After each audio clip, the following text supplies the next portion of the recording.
الحمد لله رب العالمين، والصلاة والسلام على أشرف الخلائق أجمعين، سيدنا وسيد الأولين والآخرين، حبيبنا وحبيب إله العالمين، إمام المرسلين وخاتم النبيين، أبي القاسم المصطفى محمد. اللهم صل على محمد وآل محمد وعلى أهل بيته الطيبين الطاهرين الهداة المهديين المعصومين المظلومين، واللعنة الدائمة على أعداء الحق والدين. أما بعد، فقد قال الله تعالى عز اسمه في محكم كتابه ومتقن خطابه: بسم الله الرحمن الرحيم. يا أيها الذين آمنوا اتقوا الله وقولوا قولا سديدا يصلح لكم أعمالكم ويغفر لكم ذنوبكم، ومن يطع الله ورسوله فقد فاز فوزا عظيما. إنا عرضنا الأمانة على السماوات والأرض والجبال فأبين أن يحملنها وأشفقن منها وحملها الإنسان إنه كان ظلوما جهولا. صدق الله العلي العظيم. اللهم صل على محمد وآل محمد. نعرہ تکبیر، اللہ اکبر. نعرہ رسالت یا رسول اللہ. نعرہ حیدری یا علی. محمد وآل محمد بآواز بلند صلوات. اللهم صل على محمد وآل محمد. رب کریم کا احسان عظیم ہے کہ ہمیں 40 حضرت سید الشہداء ابو عبداللہ الحسین علیہ السلام کی مناسبت سے یہ ذکر و فکر کا موقع میسر ہے۔ یہ سلسلہ مجالس جو 11 صفر سے 20 صفر تک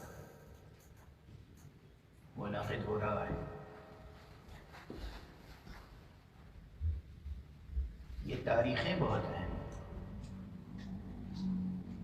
اصلاً ذہن عالی میں رہے کہ پہلی محرم سے لے کر اور 20 صفر تک بطور خاص یہ حق رسی اور حقیقت رسی کے لیے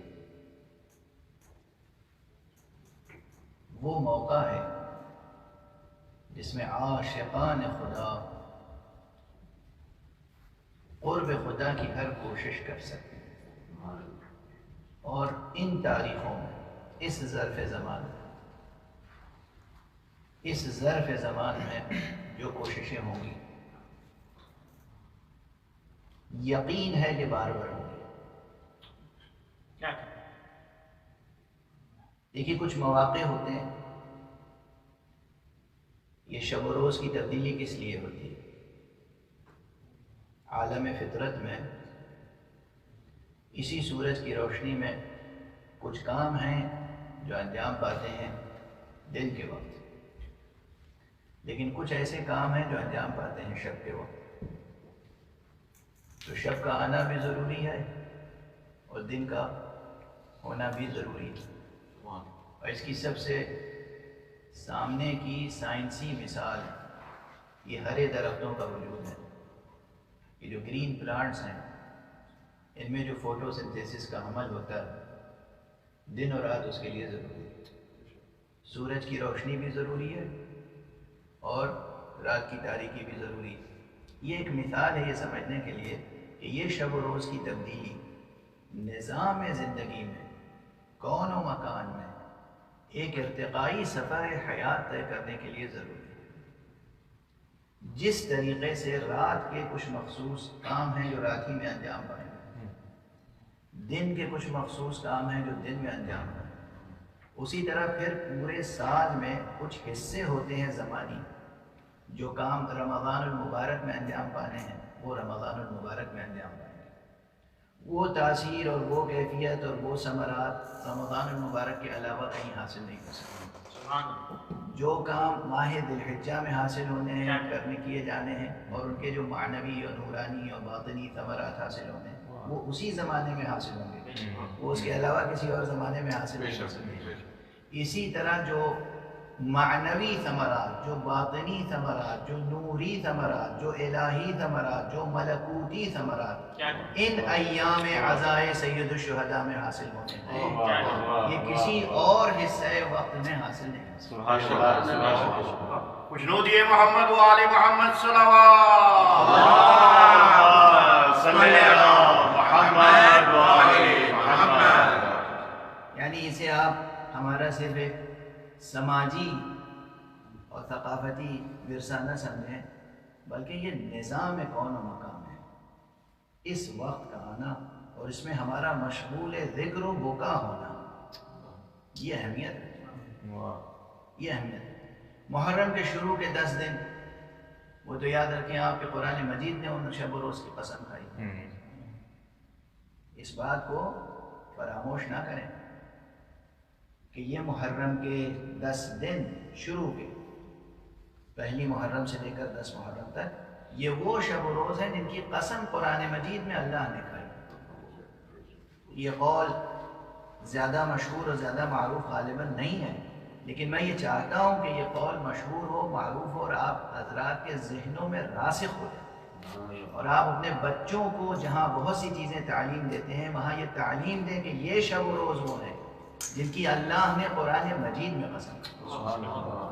سورہ مبارک فجر، بسم اللہ الرحمن الرحیم، والفجر ولیال عشر والشفع والوتر واللیل اذا یسر هل فی ذلک قسم لذی حجر، یہ کسی اور شے کی قسم نہیں ہے، یہ قسم محرم کے شب و روز کی۔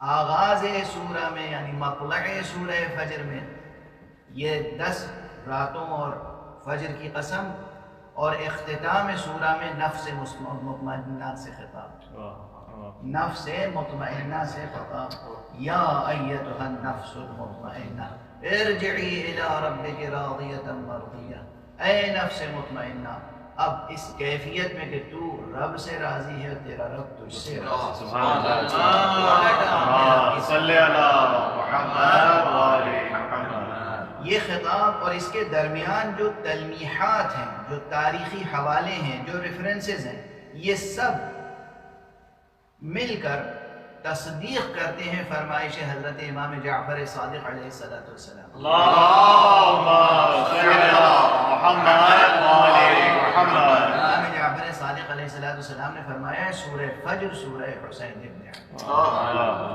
یاد رکھیے سورہ فجر سورہ حسین ابن علی، یہ کسی اور کا ارشاد نہیں ہے، یہ ارشاد امام جعفر صادق علیہ السلام۔ اللہم صلی اللہ محمد و آل محمد۔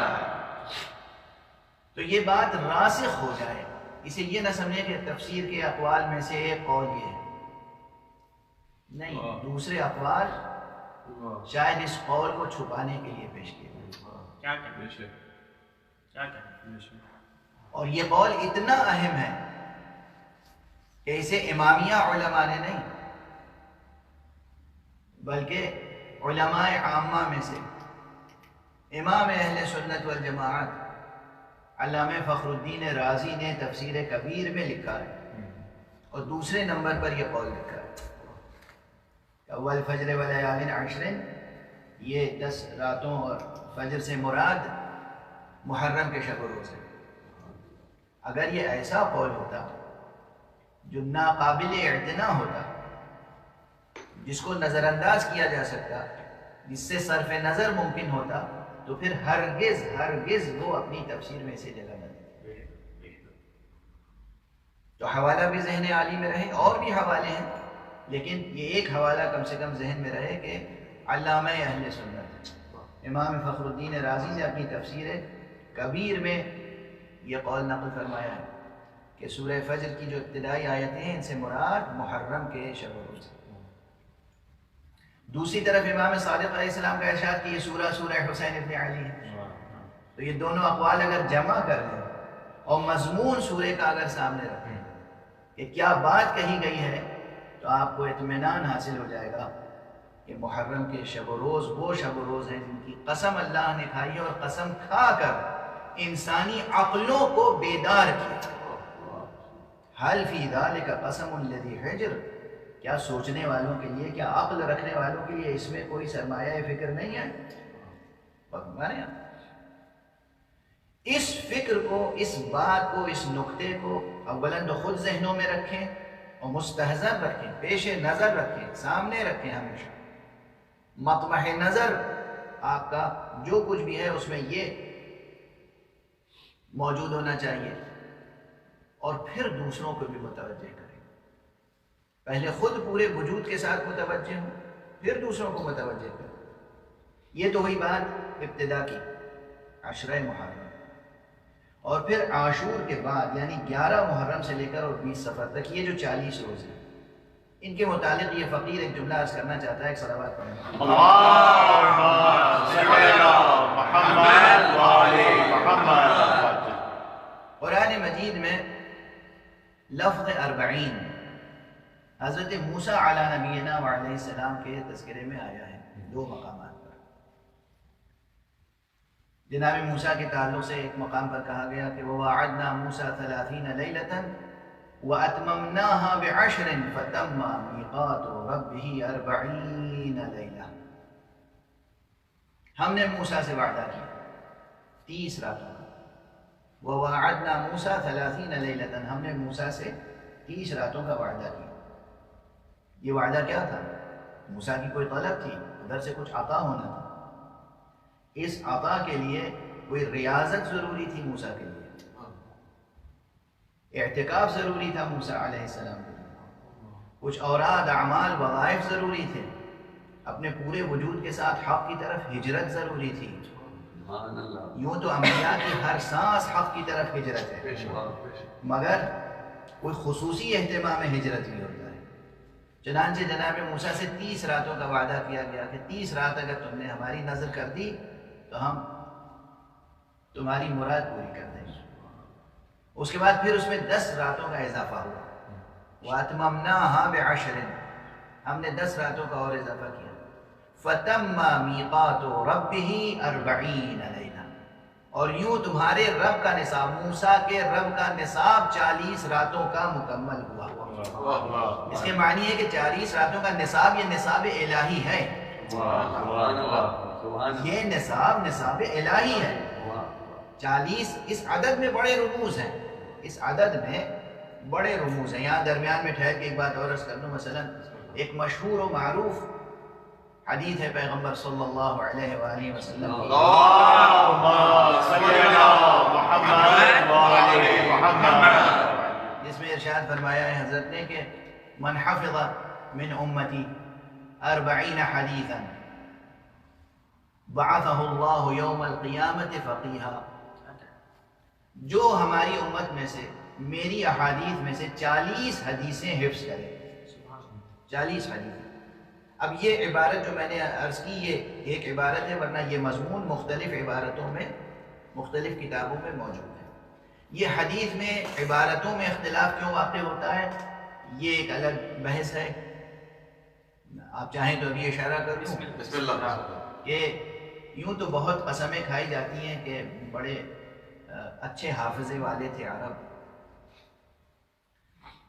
عربوں کا حافظہ، یاد کرنے کی صلاحیت بہت اچھی تھی، اور وہ جو کچھ سنتے تھے ایک بار سن کے یاد کر لیتے تھے، مگر مجھے اس میں بہت کلام ہے، بہت کلام۔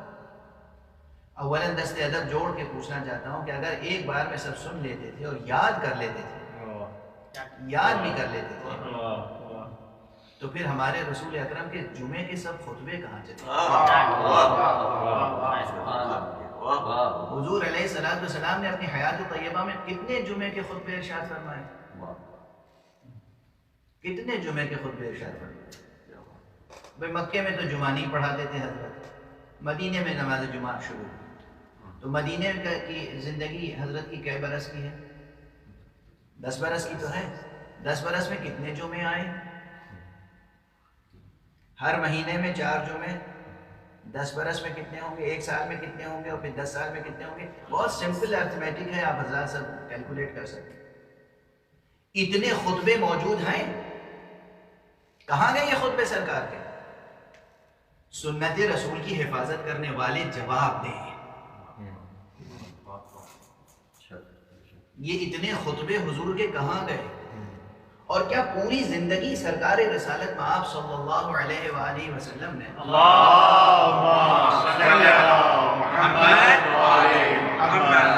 ہمیشہ چاہے ممبر پہ ہو، چاہے مجمع میں ہو، چاہے لوگوں کے درمیان ہو، 1-2 جملے سے زیادہ میں جواب نہیں دیتے تھے کیا؟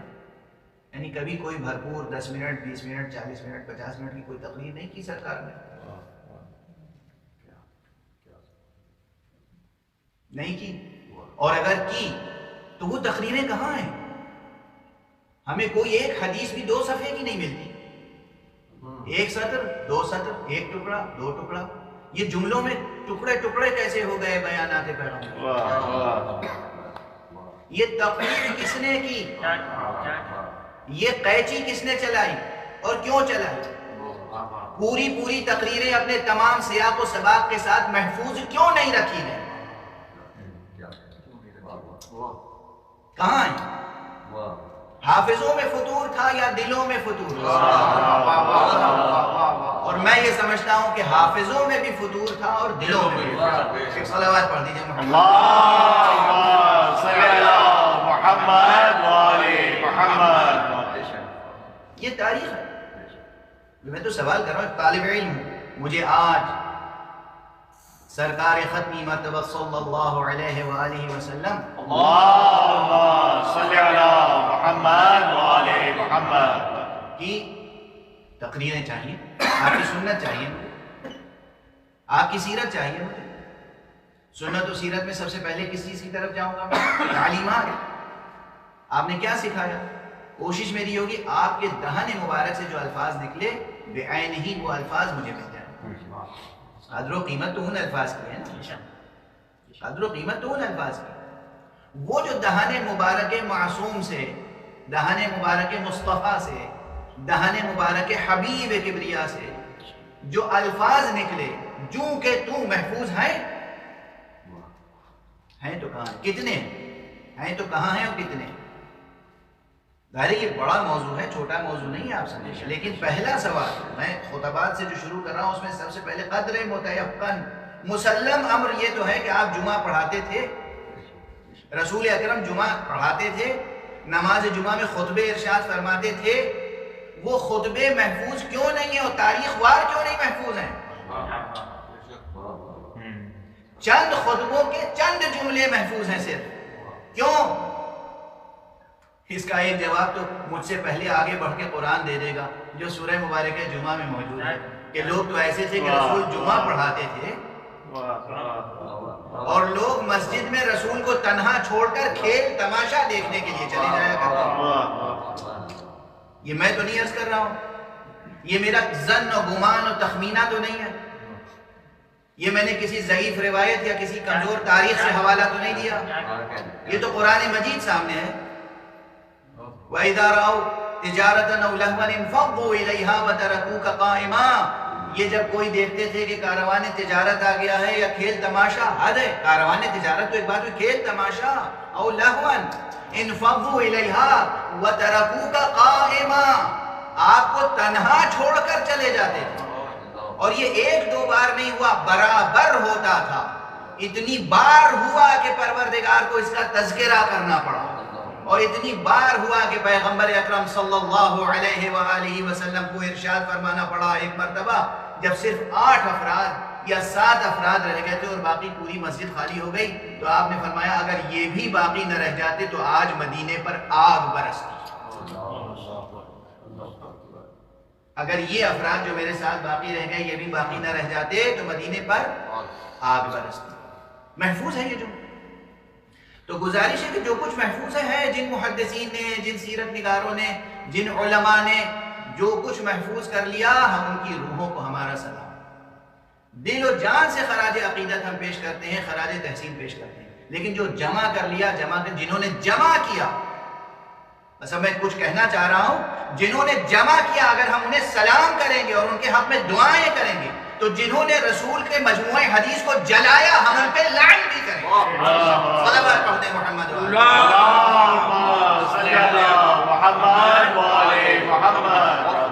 اب میں اس سے آگے وضاحت نہیں کروں گا. میں نے حوالہ دے دیا، آپ جا کے جستجو کیجیے کہ وہ کون افراد تھے جنہوں نے رسول پاک کی حیات طیبہ میں، زندگی میں حدیثیں لکھی، اور اس کے بعد حضور علیہ السلام کی آنکھیں بند ہونے کے بعد وہ مجموعہ حدیث جس میں تقریباً 500 حدیثیں تھیں، بعض روایتوں میں بیٹی سے منگایا اور اپنے ہاتھوں سے جلایا. کیا عشق پیغمبر ہے، کیا عشق سنت مصطفیٰ. ایک صلوات پڑھ دیجئے محمد. اللہم صلی علی محمد و آل محمد. ایک اور صلوات. اللہم صلی علی محمد و آل محمد. بہرحال بات سے بات نکل آئی تو میں نے عرض کر دیا، بات سے بات نکل آئی تو عرض کر دیا. یہ تاریخ کا فیکٹ ہے. اور کس بہانے سے جلائی ہے حدیث پیغمبر؟ حدیث پیغمبر کس بہانے سے؟ کہیں ایسا نہ ہو کہ قرآن میں حدیث مخلوط ہو جائے تو آپ کے حافظے کس کام کے، آپ کی فہم و فراست کس کام کی؟ اور جب آپ نے لکھا ہے کہ یہ حدیث ہے اور لکھا ہے کہ یہ قرآن ہے تو مکس کیسے ہو جائے گا؟ اور ایک طرف آپ فرماتے ہیں کہ رسول اللہ نے فرمایا کہ میں 2 چیزیں چھوڑا جا رہا ہوں، ایک کتاب، ایک سنت. تو پھر اپنے ہاتھوں سے سنت جلا کیوں رہے ہیں؟ اس کے معنی یہ ہے کہ وصیت پیغمبر کی قدر و قیمت نہیں تھی. وصیت پیغمبر کی قدر و قیمت نہیں تھی، نہ کتاب سے وابستگی تھی، نہ سنت سے وابستگی تھی، نہ عطرت سے وابستگی تھی، بلکہ صرف اپنی نفس پرستی کا منشور سامنے تھا. اور قرآن تو اس لیے غیر محرف محفوظ رہ گیا کہ علی کے ہوتے ہوئے قرآن مٹا کون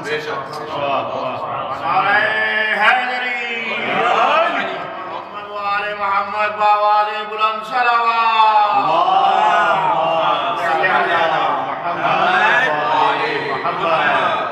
آل محمد کے ہوتے ہوئے کون مٹا سکتا تھا قرآن؟ جب قرآن کے ایسے حفاظت کرنے والے موجود ہوں کہ اگر تم لکھا ہوا قرآن کا دفتر جلا بھی دو گے تو ہم نو کے نیزہ پر بھی سنائیں گے. ایسے قرآن کی حفاظت کرنے والوں کے رہتے ہوئے کون قرآن جلا سکتا تھا؟ کون قرآن جلا سکتا تھا؟ کون قرآن مٹا سکتا تھا؟ قرآن بھی محفوظ رہا تو بطفیل عطرت مصطفیٰ. اور یہی راز ہے اس حدیث میں جو اصلی حدیث ہے کہ حضور نے فرمایا انی تارک فیکم الثقلین کتاب اللہ وعطرتی اہل بیتی لن یفترقا. یہ جو فقرہ ہے کہ یہ دونوں ایک دوسرے سے جدا نہیں ہوں گے، حتی یرد علی الحوض، یہاں تک کہ یہ حوض کوثر پر مجھ سے ملاقات کریں. تو جب تک دنیا میں عطرت مصطفیٰ ہے قرآن کی کوئی گزند نہیں پہنچ سکتا. قرآن محفوظ رہا تو ان کی ریاضت اور ان کی قربانیوں کی بنا پر، کسی اور کی کے اہتمام میں خاص سے قرآن محفوظ نہیں رہا ہے. بہرحال یہ سب باتیں درمیان میں آ گئی تاکہ ذہنوں میں واضح رہیں اور راسخ رہیں. میں تو عرض کر رہا تھا کہ یہ حدیث پیغمبر ہے صلی اللہ علیہ وآلہ وسلم. اللہم صلی علی محمد و آل محمد. کہ من حفظ من امتی 40 حدیثا بعثہ اللہ یوم القیامت فقیہ. جو میری امت میں سے 40 حدیثیں حفظ کر لیں. اب میں نے کہا نا کہ اس کی عبارتیں مختلف ہیں. اب وہ تمام عبارتوں کو جمع کر کے اگر اس پہ گفتگو کروں تو پھر مستقل دوسری گفتگو اکیڈمک انداز سے کرنی پڑے گی. لیکن اس میں پیغام آپ سب حضرات کے لیے، جہاں میں دیکھیے مجتہد کا رتبہ اپنا ہے، فقیہ کا رتبہ اپنا ہے جو اصطلاحی فقیہ، لیکن ایک ہوتی ہے فہم دین میں، دینی سوجھ بوجھ، دینی زاویہ نظر، وہ اینگل پیدا کر لینا، وہ ویژن پیدا کر لینا جو دینی ہے، وہ وزڈم پیدا کر لینا جو دینی ہے. اس کے لیے بہت سے اعمال ہیں جن میں سے ایک نسخہ یہ ہے تو حضور علیہ السلام نے فرمایا کہ جو میری 40 حدیثیں یاد کر لے، حفظ کر لے، اللہ سبحانہ و تعالی روز قیامت اسے ایک مرد فقیہ کی شکل میں محشور ایک صلوات پڑھیے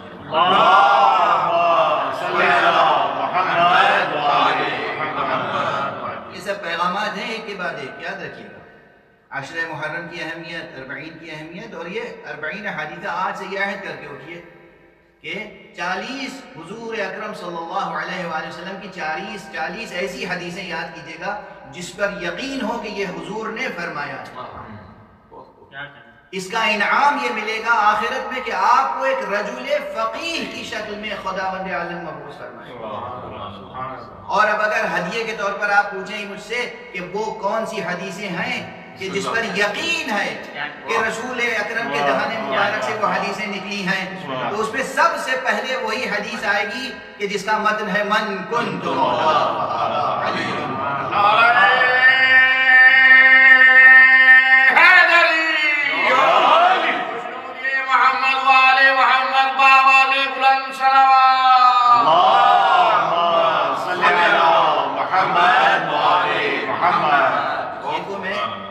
مسلکی اور مذہبی تعصب کے ساتھ جوش خطابت میں نہیں عرض کر رہا ہوں، میں کہتا ہوں یہ قرآن مجید ہر محدث، ذمہ دار محدث، با کردار محدث، صحیح حسب و نسب رکھنے والے محدث کے ہاتھ میں یہ قرآن مجید دیجیے اور کہیے قسم کھا کے قرآن کی بتاؤ وہ متواتر حدیث کون سی ہے جس کے بارے میں یقین کیا جا سکتا ہے کہ رسول کے دہان مبارک سے یہ الفاظ نکلے۔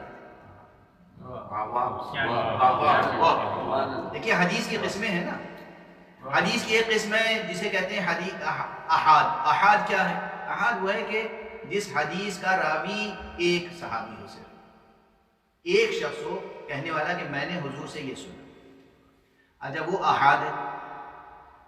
اگر ایک سے زیادہ ہو، 3، 4، 5 راوی کسی ایک حدیث کو نقل کر رہے ہیں تو اسے مستفیضہ کہتے ہیں، روایت مستفیضہ ہو جاتی ہے، حدیث مستفیض ہے۔ اگر اتنے راوی ہیں کہ جن کے پہلی ہی صف میں اتنے راوی ہوں کہ جن کے بارے میں یہ ممکن نہ ہو کہنا کہ یہ سب مل کے نعوذ باللہ رسول کے اوپر افتراء کر رہے ہیں، دروغ گوئی کر رہے ہیں، بلکہ یقین حاصل ہو جائے کہ نہیں یہ سب جو کہہ رہے ہیں یہ رسول نے فرمایا، واضح ہے؟ اس حدیث کو کہتے ہیں حدیث متواتر۔ ویسے تو بھائی حدیث کی بہت قسمیں ہیں اور علم حدیث اور علم درایت ایک وسیع علم ہے، ظاہر ہے وہ پورا اس وقت میں بیان کروں تو موضوع بدل جائے گا، تو یہ 3 مثال کے طور پر یاد رکھیے اصطلاحیں۔ ایک حدیث کیا ہے؟ حدیث احاد۔ احاد وہ ہے کہ جس کا راوی اول بس ایک ہو، اور یہ ہمارے یہاں بھی تقسیم ہے، یعنی حضور علیہ السلام سے روایت ہو، یا امیر المومنین علی بن ابی طالب علیہ السلام سے روایت ہو، امام حسن علیہ السلام سے، امام کسی بھی 4 معصومین میں سے کسی بھی معصوم سے روایت ہو اور راوی اول بس ایک ہو، تو وہ چاہے بیچ میں سلسلے کتنے ہی پھیل جائیں، لیکن اگر راوی اول ایک ہے، ایک سے زیادہ نہیں ہے، دوسرا کوئی گواہ نہیں ہے، تو وہ روایت بہرحال احاد ہے۔ اب اس میں احاد کی اپنی قسمیں ہیں، حسن ہے، ضعیف ہے، قوی ہے اور صحیح ہے، وہ سب اور قسمیں ہیں۔ یعنی اگر اس ایک سے لے کر اور مشتق نقل کرنے والا جو پورا سلسلہ ہے، اس میں ہر کڑی اپنی جگہ ثقہ ہے، ہر کڑی نقل کرنے والا ہر فرد صاحب ایمان ہے، مومن ہے، عالم ہے، فقیہ ہے، مدبر ہے، تدبر دینی رکھنے والا، اور ثقہ ہے، قابل اعتماد ہے۔ اگر 50 کڑیاں ہیں فرض کیجئے مجھ سے لے کر اور حضور علیہ السلام تک، اور یہ 50 کی 50 شخصیتیں اپنی جگہ سب جانی پہچانی، عظیم الشان، با کردار، صادق القول، ثقہ، ایسی شخصیتیں ہیں جن کے حافظے پر اور فہم پر بھی بھروسہ کیا جا سکتا ہے، یہ حدیث کہلائے گی صحیح، احاد ہوتے ہوئے بھی صحیح۔ اگر اس کڑی میں کوئی ایسا شخص آ گیا، ایک بھی اگر کوئی ایسا آ گیا، یعنی 50 میں سے 49 کو تو میں جانتا ہوں، ایک کو نہیں جانتا، اور جاننے کا کوئی ذریعہ نہیں ملا، ان سے پوچھا، ان سے پوچھا، ان سے پوچھا، یہ کتاب دیکھی، وہ کتاب دیکھی، یہ تاریخ دیکھی، وہ تاریخ دیکھی، کہیں ان کا پتہ نہیں چلا کہ یہ کون صاحب ہے، بس وہ حدیث صحیح کے درجے سے نیچے آ جائے گی۔ اب پھر اس کی اپنی یہ قسمیں ہیں اور ہمارے ہاں، اور اگر ان میں سے کوئی ایک نیچے سے کم ہو گیا راوی، یا اوپر سے کم ہو گیا راوی، اس کی اپنی قسمیں ہیں۔ کہیں حدیث مرسل ہو جائے گی. اب یہ سب حدیث کی قسمیں ہیں. میں عرض کر رہا ہوں کہ وہ حدیث جو ایک راوی پہ تمام نہ ہوتی ہو، وہ حدیث جو متواتر ہو، تو متواتر حدیثوں کی تعداد بہت کم ہے. اب اس میں اس تعداد کو معین کرنے میں فقہاء، علماء، مجتہدین، مفسرین اور محدثین میں کتنا اختلاف ہے. اگر اسے بیان کروں تو آپ حضرات کی حیرت میں اضافہ ہی ہوگا، کمی تو نہیں ہوگی. کتنا اختلاف ہے. بڑے بڑے ائمہ فقہ اور ائمہ حدیث یہ جو کہہ گئے بہرحال، لیکن پھر بھی کچھ متواتر حدیثیں ضرور ہیں. لیکن ان متواتر حدیثوں کی تعداد کیا ہے؟ یعنی متواتر میں راوی اول کی تعداد کیا ہے؟ کوئی حدیث ایسی ہے جسے 10 راویوں نے نقل کیا، کوئی ایسی ہے جسے 14-15 راویوں نے نقل کیا، کوئی ایسی حدیث ہے جس میں 30-35 راویوں نے نقل کیا، کوئی ایسی حدیث ہے جسے 110 راویوں نے نقل کیا ہو، یا 110 سے زیادہ بھی صحابی براہ راست کہتے ہوں میں نے رسول سے سنا. 10 20 25 50 نہیں، 110 یا اس سے بھی زیادہ راوی کہتے ہوں میں نے رسول سے یہ سنا، میں نے رسول سے یہ سنا، میں نے رسول سے یہ سنا. یہ ایسی روایت صرف اور صرف اور صرف ایک ہے، خدائے وحدہ لا شریک کی قسم. ایسی روایت بس ایک ہے اور وہ روایت غدیر ہے جس میں فرمایا گیا من کنت مولا فعلا. صلوات اللهم صل على محمد وعلى محمد. نعرہ تکبیر، نعرہ رسالت، نعرہ حیدری، جنود محمد وعلى محمد وعلى بلند صلوات.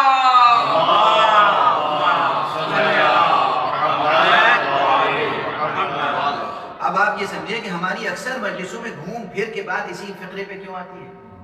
وہی تو فقرہ دہرائیں گے جس پہ یقین ہو کہ مولا جس پر ہمیں 100% یقین ہو، اور یہ 100% سے بڑھ گئی ہے بات. 100 سے زائد راوی ہیں جہاں 100% یقین ہو کہ یہ کلام حضور نے فرمایا، تو قرآن کے بعد پھر اسی کلام کا تو حوالہ آئے گا بعد میں.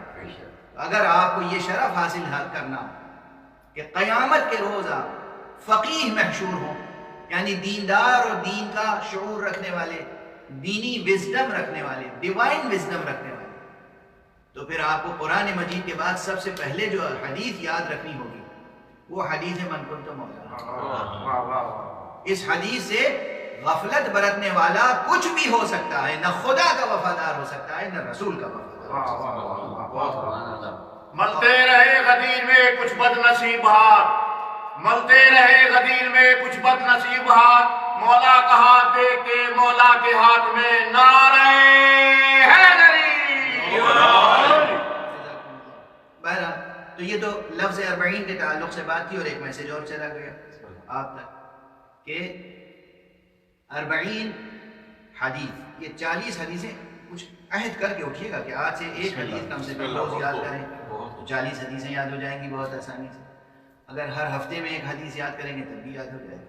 عربی نہیں آتی تب بھی کسی عربی جاننے والے سے چھوٹی چھوٹی حدیثیں رسول اللہ کی چھوٹی چھوٹی تو ہو ہی نہیں، وہ ٹکڑے ٹکڑے تو کر ہی دیے.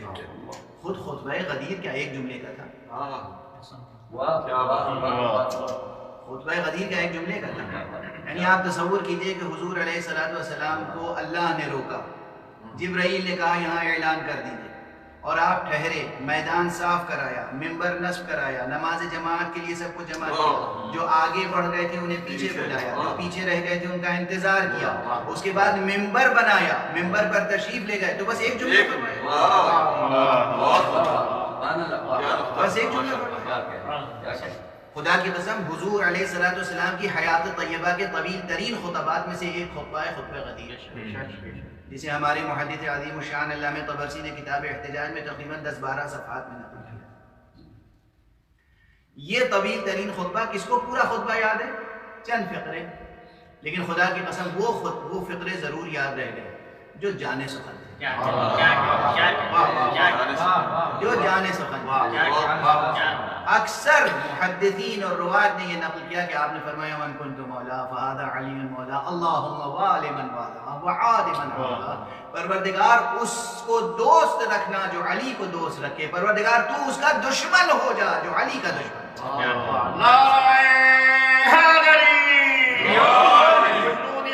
محمد وآل محمد سلام.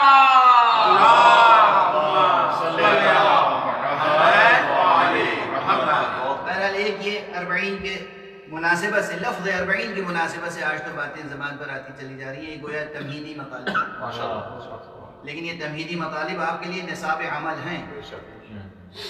اب دوسرا بھی ایک نقطہ عرض کر دوں.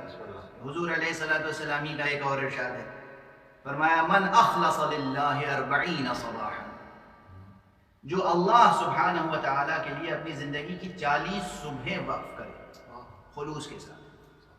40 صبح یعنی یہ عہد کرے کہ ہم 40 دن تک کہ ہم جو کچھ کریں گے خدا کے لیے خلوص کے ساتھ. مفہوم عرض کر رہا ہوں، حدیث کا جو اصل میسج ہے کہ 40 دن کا عہد کریں، آج سے جو کچھ ہم کریں گے خدا کے لیے کریں گے. حالانکہ محدثین میں سے بہت سے ایسے ہیں جو اس کا بالکل لٹرل میننگ لیتے ہیں کہ 40 صبح جو بیدار ہو خدا کے لیے، یعنی نماز پڑھیں خدا کے لیے قربتاً اللہ. تو نماز تو ہر نماز آپ قربتاً اللہ پڑھتے ہیں، لیکن ایک یہ ہے کہ اخلاص، من اخلص للہ 40 صباحا، جو 40 صبحیں خدا کے لیے وقف کر دے اخلاص کے ساتھ، جو صبح کرے اپنی زندگی کی 40 صبحیں خدا کے لیے. اب یہاں لٹرل میننگ سے آگے بڑھیں، اگر اہل زبان کے محاوروں سے فائدہ اٹھائیں تو اس کے معنی ہوں گے جو 40 دن وقف کر دے اللہ کے لیے، جو اللہ کے لیے 40 دن وقف کر دے. قدر متیقن یہ ہے کہ 40 دن تک کم سے کم 1 گھنٹہ خدا کے لیے وقف کرے. یعنی فرض کیجئے کہ اگر 5 بجے صبح فجر کا وقت ہے تو 5 بجے سے لے کر 6 بجے تک، یا اس وقت تک جب کہ طلوع آفتاب کا وقت ہے، طلوع فجر سے لے کر طلوع آفتاب تک، ڈان سے لے کر سن رائز تک، یہ جو ساعت ہے یہ شریعت کے اصطلاح میں یہ پوری 1 ساعت کہلاتی ہے. چاہے ہماری گھڑیوں کے حساب سے یہ 2 ساعت ہو، 2.5 ساعت ہو، 1.5 ساعت ہو، جو بھی ہو، 1 گھنٹہ ہو، 2 گھنٹہ ہو، 1.5 گھنٹہ ہو، مگر شریعت کے اصطلاح میں یہ 1 ساعت شمار ہوتی ہے طلوع فجر سے طلوع آفتاب تک، جو اس وقت کو خاص خدا کی نظر کرتے ہیں. یعنی تلاوت نماز، ذکر، تلاوت، تسبیح، تحمید، تحلیل، خدا کے ذکر میں مشغول رہے اور بس اسی سے دل لگا رہے.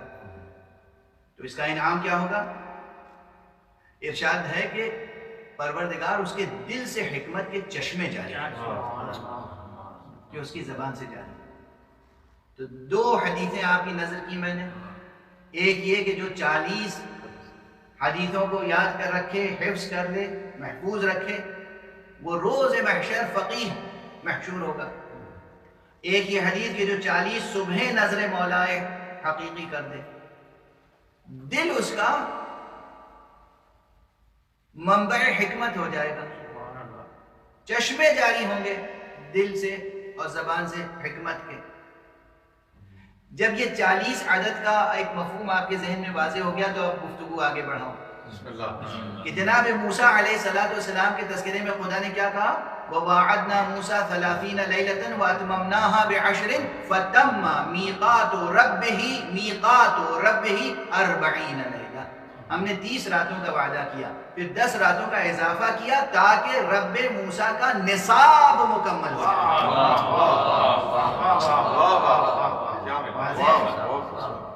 یہ جو نصاب میں لفظ لا رہا ہوں کسی مقصد سے لا رہا ہوں تاکہ بات، یعنی ایک سلیبس ہے، ایک کریکولم ہے، اسے پورا کرو. واضح ہے؟ اب یہاں پر بس ایک جملہ عرض کرنا چاہتا ہوں. جناب موسیٰ علی نبینا وعلیہ السلام کی 40 یہ جو 40 دن گزرے ہیں شب و روز، یہ کب سے کب تک ہیں؟ یہ ہے 1 ذی القعدہ سے 10 ذی الحجہ تک.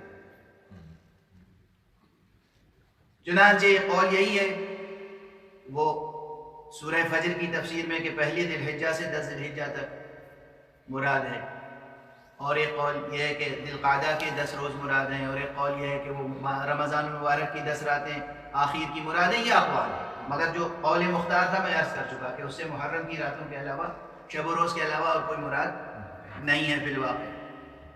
لیکن یہ جو جناب موسیٰ سے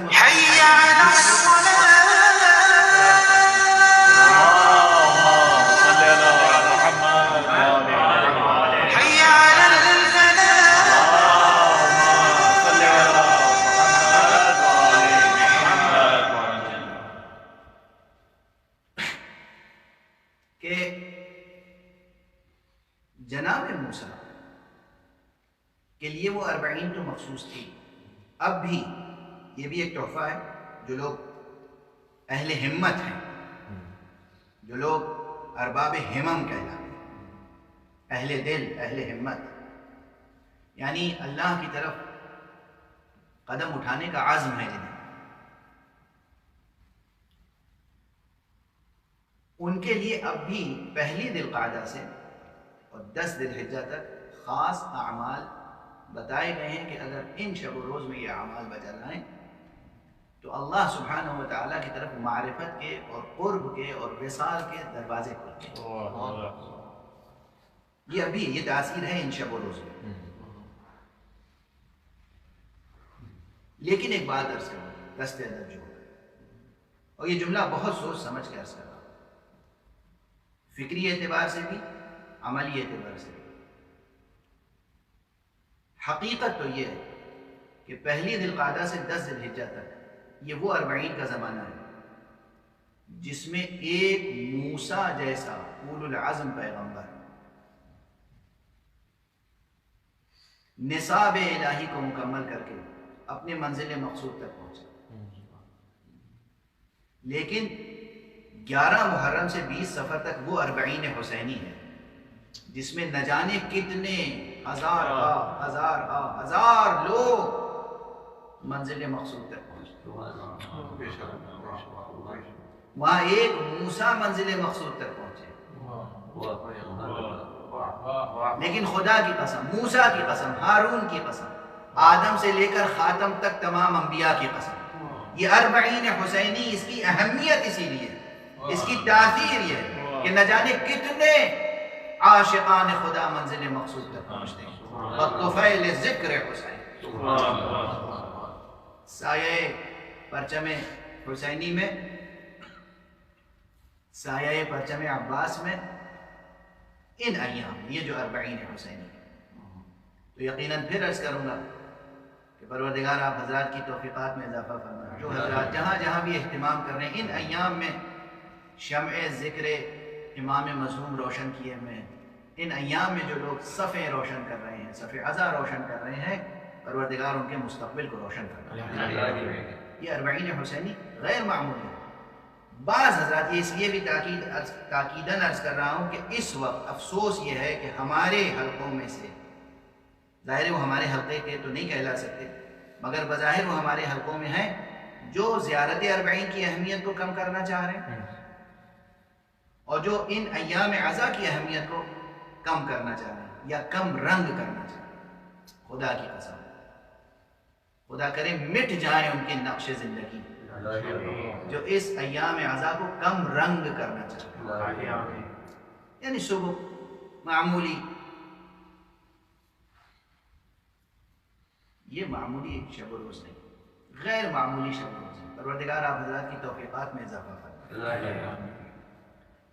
یہ 40 حسینی اس لیے بھی اہمیت رکھی، اسے مبالغہ نہ سمجھیے گا کہ میں نے عرض کر دیا کہ اس 40 میں تنہا موسیٰ پہنچے منزل تک، اور اس 40 میں نہ جانے کتنے منزل تک پہنچ رہے ہیں. تاریخ کے آئینے میں مطالعہ کرنا ہو تو، خالص دینیاتی موازین سے مطالعہ کرنا ہو تو، اور یہ ذہن عالی میں بھی رہے کہ اسی مناسبت سے میں نے جن آیتوں کا انتخاب کیا ہے اس عشرے کے لیے، وہ قرآن مجید میں سورہ مبارکہ احزاب کے آخر کی آیتیں. ان آیتوں میں پروردگار ارشاد فرما رہا ہے کہ یا ایھا الذین آمنوا اتقوا اللہ وقولوا قولا سدیدا. یہاں سے لے کر آخر سورہ تک جو سلسلہ آیات ہیں اس کے متعلق بس ایک جملہ عرض کروں اور پھر انشاءاللہ ترجمہ اور تفصیلات تو کل سے آتی رہیں گی بالاقساط.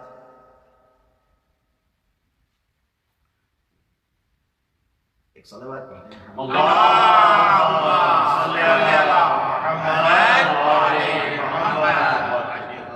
اللهم صل على محمد وعلى محمد. قرآن مجید کے تعلق سے اکثر میں نے یہ بات کہی ہے، بہت بار کہہ چکا ہوں. اب یہ جملے بہت سو کو یاد ہو گئے ہوں گے مگر چونکہ بات اہم ہے تو اس لیے یاد دہانی کرا رہا ہوں. کہ قرآن مجید بحیثیت کتاب اگر کوئی کتاب ہے تو اس کا کوئی موضوع ہوگا. اگر ایک لفظ میں موضوع پوچھا جائے تو اس کا جواب ہے توحید.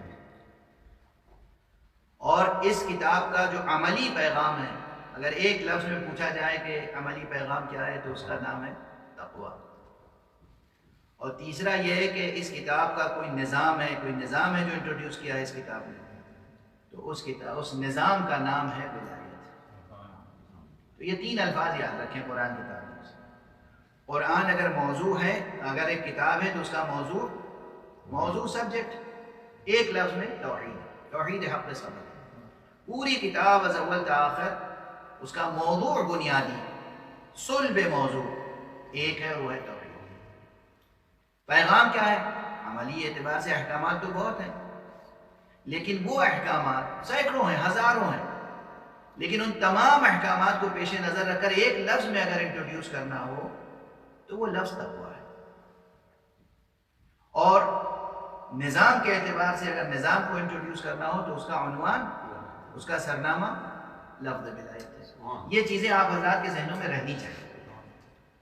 اب میں عرض کروں کہ قرآن مجید میں اس موضوع کے تعلق سے اگر توحید کے تمام مطالب یکجا کہیں دیکھنے ہوں تو وہ مقامات الگ ہیں.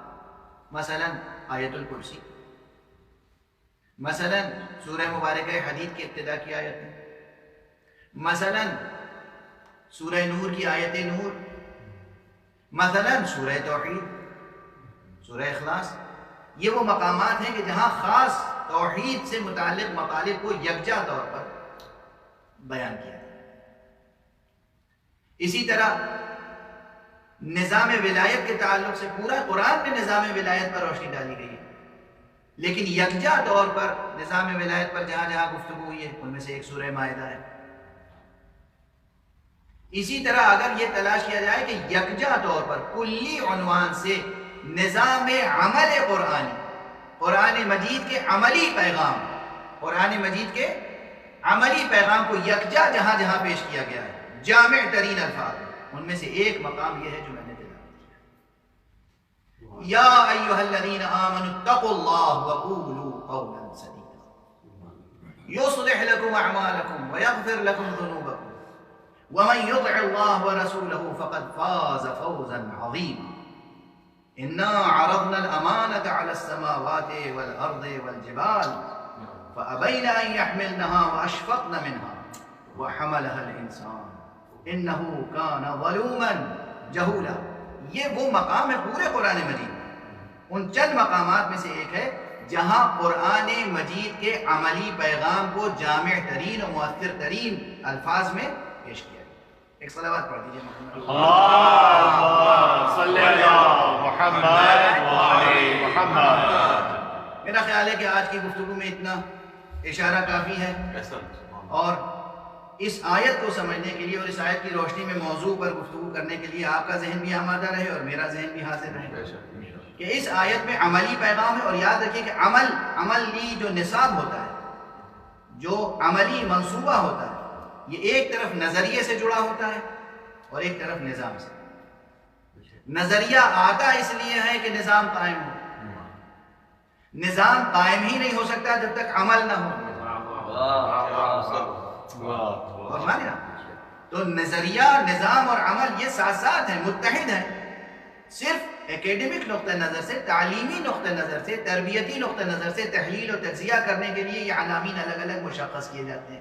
تھیوریٹیکل پہلو سے الگ سوچیں گے، پریکٹیکل پہلو سے الگ سوچیں گے، سسٹمیٹک پہلو سے الگ سوچیں گے. یہ سب سوچنے کا انداز ہے، ورنہ یہ سب باتیں ایک دوسرے سے جڑی ہوئی ہیں. نظریہ کیا ہے؟ توحید. عمل کیا ہے؟ تقویٰ. نظام کیا ہے؟ ولایت. یہ ایک دوسرے سے جدا نہیں ہو سکتے.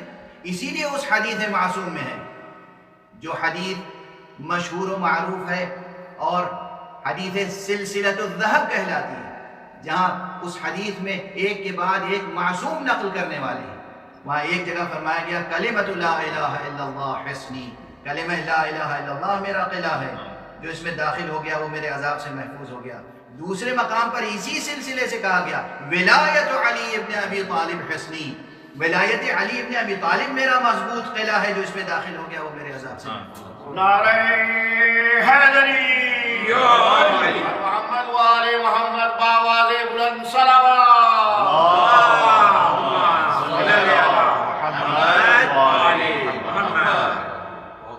توحید ولایت سے مربوط ہے، ولایت توحید سے مربوط ہے، اور ان دونوں کے درمیان ضروری کیا ہے؟ ہمارا دخل کیسے ہوگا؟ ہماری وابستگی کیسے ہوگی توحید سے اور ولایت سے؟ عمل، جوہر عمل، جنس عمل، نقد عمل، اس کے بغیر کچھ ممکن نہیں ہے۔ بہرحال یہ تمہید ذہن عالی میں محفوظ رہے، اور اس کے بعد یہ عنوان بھی محفوظ رہے کہ اصل میں میرا عنوان یہ ہے اس عشرے میں کہ میں آپ حضرات کو اس سلسلہ فکر و عمل سے جوڑ دوں جسے میں کہتا ہوں ولایت غدیر سے ولایت فقیہ۔ ہمارا سفر ولایت غدیر سے ولایت فقیہ تک ہے اس وقت، اور ولایت فقیہ سے ولایت غدیر تک ہے انشاءاللہ آئندہ میں، جب جان ولی غدیر آ جائے گا، امام عصر عجل اللہ تعالی فرجہ الشریف۔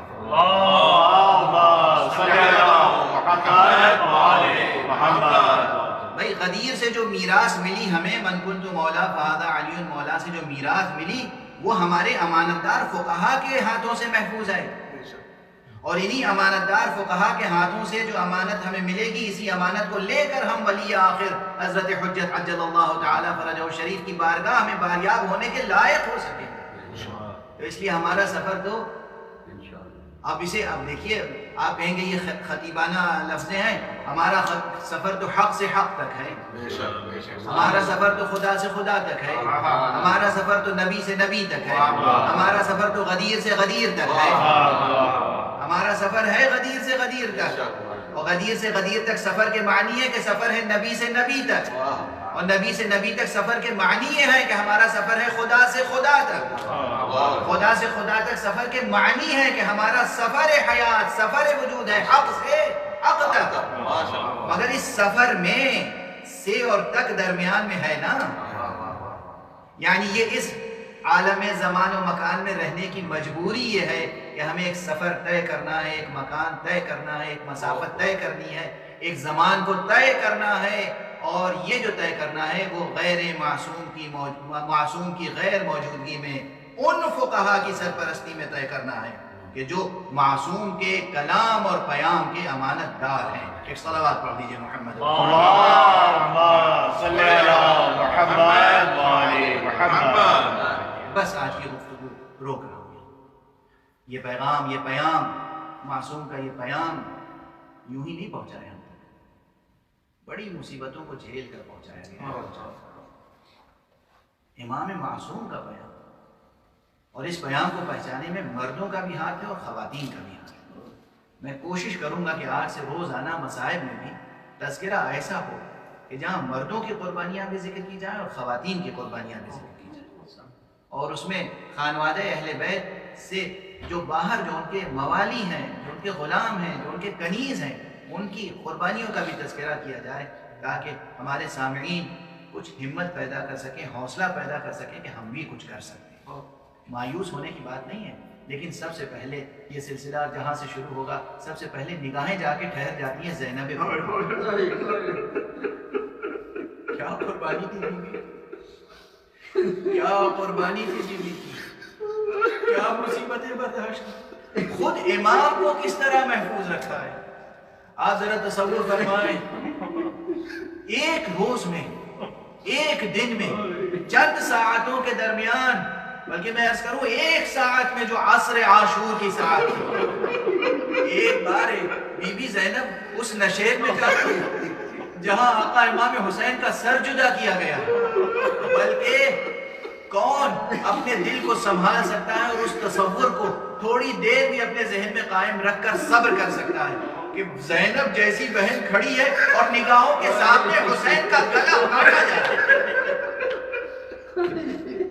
اور وہ بھی اس طرح کاٹا جا رہا ہے کہ معصوم ذبح الحسین کما یذبح الکبش، ارے جس طرح ایک گوسفند کو ذبح کیا جاتا ہے اس طرح حسین کو ذبح کیا، اور زینب کھڑی دیکھ رہی تھی، زینب کھڑی دیکھ رہی تھی۔ اس کے بعد ہاتھوں کو آسمان کی طرف بلند کیا اور بی بی نے گویا تمام انبیاء کی طرف سے اور خانوادہ ختم المرسلین کی طرف سے، جناب ختمی مرتبت کی طرف سے، پورے اہل بیت کی طرف سے تمام ارکان اہل بیت کی طرف سے فرمایا اللہم تقبل منا هذا القربان، اے پروردگار ہماری جانب سے یہ قربانی قبول کر۔ یہ زینب کبریٰ، یہ زینب کبریٰ۔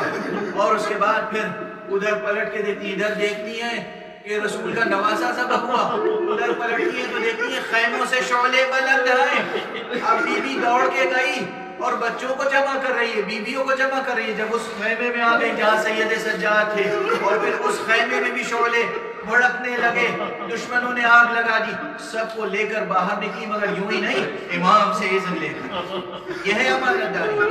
دین ہم تک کس طرح پہنچا؟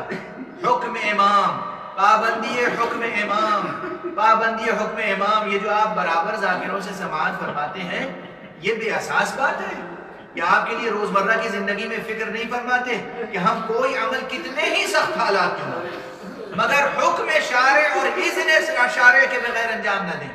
بی بی زینب عالمہ ہیں، غیر متعلمہ ہیں۔ بی بی زینب، میں عرض کر رہا ہوں، جسے سوال کرنا ہو سوال کریں، میں عرض کر، بی بی زینب بھی معصومہ ہیں۔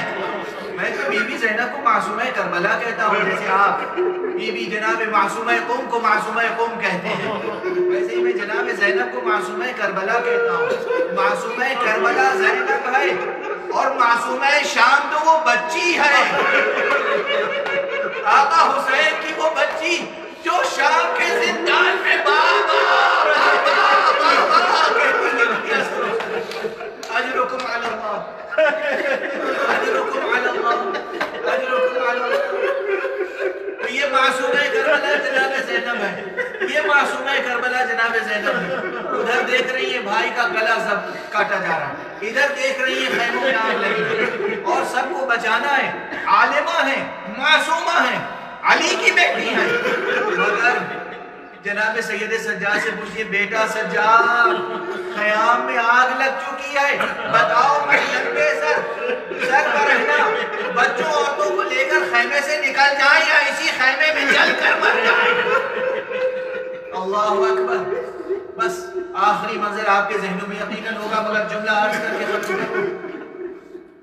سب کو لے کر باہر آئی، اور راوی کہتا ہے کہ میں دیکھ رہا تھا شعلے بھڑک رہے، مگر زینب بار بار انہی شعلوں کی طرف جانا چاہتی ہے۔ آخر میں دیکھا زینب داخل ہو گئی، اور اب جو ان شعلے سے نکلی تو دیکھا اپنی پشت پر ایک نحیف، ایک بیمار امام کو لے کر آئی ہے، اور اس کو سمجھ میں آیا کہ اس زینب کی کون سی ایسی پونجی تھی، کون سا سرمایہ تھا جس کے لیے یہ بے چین تھی اور شعلوں کے اندر جو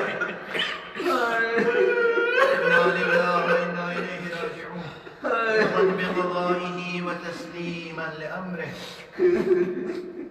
پروردگار ہمیں علوم قرآن اور معارف اہل بیت سے آشنا فرما، پروردگار ہمارے اس نصاب عزا کو مکمل فرما، پروردگار ہمیں ہمت دے، حوصلہ دے، شعور دے، جذبہ دے کہ ہم اپنے پورے وجود کے ساتھ اس نصاب عزا حسینی کو مکمل کر سکیں، تیرے فیوز و برکات کا استحقاق پیدا کر سکیں۔ معبود پروردگار، جو لوگ اس سال زیارت اربعین کے لیے مشرف ہوئے ہیں ان کی زیارتوں کو قبول فرما، اور جو لوگ اپنے دلوں میں زیارت کی آرزو رکھتے ہیں ان کو ثواب زیارت عطا فرما، اور انہیں توفیق زیارت عطا فرما۔ اس روح زمین سے یہ جو بھی بیماری اور وبا پھیلی ہوئی ہے کورونا، اور اس کے پیچھے جو بیمار سیاست ہے، پروردگار اس سیاست کا بھی خاتمہ کر دے، اس بیماری کا بھی خاتمہ کر دے۔ معبود کرم فرما امت مصطفیٰ پر، اور اس امت مصطفیٰ سے دو بیماریاں دور کر دے، پروردگار جہالت کو دور کر دے، افلاس کو دور کر دے، ہمیں علماء اور فقہاء، امانت دار علماء اور فقہاء کے زیر سایہ امام عصر کی خدمت میں باریاب ہونے کا شرف عطا فرما۔ پروردگار اپنے ولی آخر کو اذن ظہور عطا فرما، اور ان کے ہاتھوں سے اپنی رحمت و رافت و عدالت کا پرچم